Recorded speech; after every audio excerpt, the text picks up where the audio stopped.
Bom, eu pensei em falar um pouco sobre o meu processo de criação dentro da escola, enquanto atelierista. Eu tenho um trabalho um pouco diferente dos atelieristas esse ano. Eu acho que é um pouco isso que a Paula comentou sobre esse trânsito do micro e do macro. Então, é um trabalho que envolve muita escuta e estar em relação com os educadores, sempre pensando nas crianças, mas como estruturar um caminho e um corpo comum integral, né, enquanto equipe. Vou compartilhar algumas imagens aqui com vocês. Deixa eu... Bom, queria começar hoje fazendo uma alusão a um curso de um rio, que é para pensar, bom, eu enquanto atelierista estou sempre nos planejamentos com os educadores e sou a grande construtora de mapas. Mapas para auxiliar como a gente caminhar por um caminho comum, mas sempre observando também as especificidades de cada um, de cada grupo, né? E aí eu trouxe essas 3 imagens, que são imagens de um mesmo rio, e que eu acho que ele é uma ótima alusão para esse ato de mapear, principalmente nesse momento em que estamos, né? Um momento de incerteza, de mutações. Então, o rio, ele se encontra em sua perenidade, em sua fixação, ele tem um caminho a ser seguido, né? Ele constrói raízes, ele, de certa forma, constrói seus valores e vai criando vida em volta dele com a sua perenidade, mas, ao mesmo tempo, essa imagem nos deixa claro como ele é puro movimento, né? Puro transformação e puro dinamismo.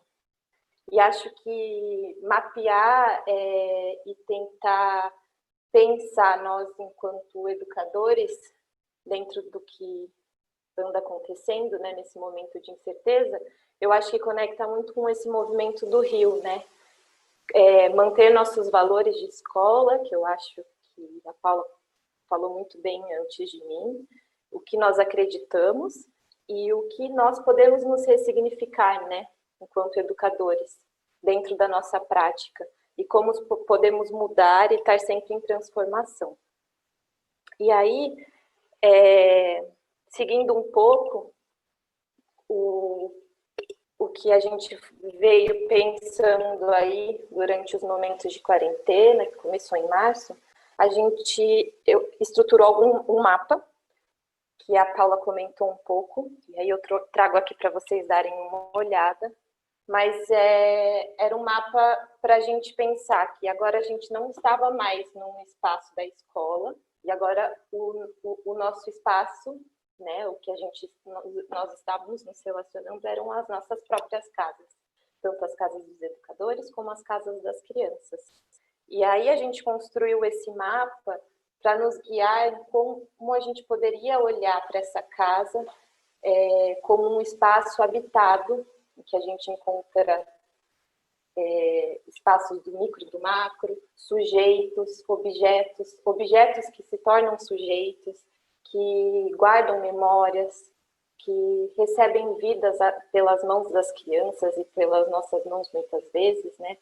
Como olhar para tudo isso, né? Para esse tempo alongado que a casa nos oferece, esses lugares de acolhimento, a rotina que pode ser olhada de uma outra forma agora que ela se torna expandida e a rotina da casa é uma rotina que agora nos acontece 24 horas por dia, né? Acho que esse foi o nosso primeiro movimento para pensar a casa enquanto um sujeito de pesquisa, tanto para os educadores quanto para as crianças, né? E como conectar tudo isso que estava acontecendo com o espaço que a gente começou a viver constantemente. E aí, com o passar do tempo, a gente começou a perceber uma necessidade em olhar também para essas tecnologias que, de certa forma, principalmente a tecnologia digital, é uma tecnologia que nos estava possibilitando as relações, né? Mas como olhar para essa tecnologia e para esse tempo tecnológico de maneira crítica, de maneira sensível, poética e com cuidado. E a partir daí a gente teve dois movimentos, né? Primeiro, a gente começou a pensar no uso das tecnologias com um paralelo com o tempo das crianças. Então, o desenvolvimento tecnológico da humanidade, como que a gente poderia conectar ao desenvolvimento das crianças e elas em conexão com essas tecnologias, né? E aí, pensando, por exemplo, na primeiríssima infância, os bebês, principalmente do 0 aos 3 anos, como eles se conectavam com o advento do fogo, o cozimento dos alimentos, então a importância da alimentação, a conexão com o tempo dos astros, então o ritmo do sol e da lua, e esse ritmo em que a criança vai, de certa forma, se desapegando ao ritmo da mãe, começando a se conectar ao ritmo do sol, e do dia e da noite, né? E aí a gente foi percebendo que existia muita conexão, né? E como é importante a gente possibilitar que as crianças, mesmo nascendo em um boom tecnológico digital muito intenso, como que a gente possibilitar em que elas possam, em suas autonomias, construir esse processo de desenvolvimento por elas próprias, para que elas tenham pertencimento, né, dessas possibilidades e consigam usar a tecnologia também de forma crítica, né? E aí aqui eu trouxe alguns mapas e como a gente foi pensando, por exemplo, na faixa etária dos 3 aos 5 anos, do fazer mecânico, né, conectado ao que as crianças pesquisam nessa etapa da vida, com o advento da roda, a alavanca e o desenvolvimento de sistemas mecânicos.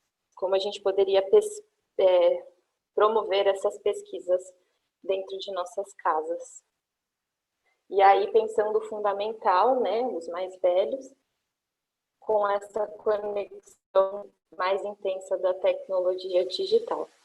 Outro movimento, pensando a tecnologia, que eu acho que foi muito importante, e que a gente construiu como um coletivo, é pensar o fazer analógico ou o fazer artístico, fazer manual, que produz material concreto, material tátil, palpável, com o uso da tecnologia digital que nos possibilita estar em rede e nos possibilita a comunicação, né? Então, como a gente poderia agregar esse fazer analógico, né? Esse tempo analógico que nos pede processo, nos pede espera, nos pede conexão com os materiais, conexão com a matéria, com o tempo digital que produz uma grande quantidade de material, mas que esse material não é um material palpável, né, necessariamente. É uma construção de memória muito diferente. Então, aí acho que foi um ponto-chave para a gente pensar esse uso da tecnologia com intenção. Então, como possibilitar com que as crianças estejam, né, tendo contato com a diversidade, com a matéria, com o fazer, com a escola do fazer, e possibilitando também estar em relação, né? Então, não negar a tela, porque elas nos possibilitam estar juntos, mas não deixar de usar a tela para sair fora dela. E eu acho que isso, no decorrer do nosso encontro hoje, vai ficar muito mais claro, que as educadoras conseguiram aí mostrar na prática o que foi todo esse pensamento aí que a gente foi tentando mapear através da escuta, através de estar com os educadores em planejamento. Bom, eu acho que é isso. Eu tentei resumir bastante o que a gente pensou durante esses meses de quarentena.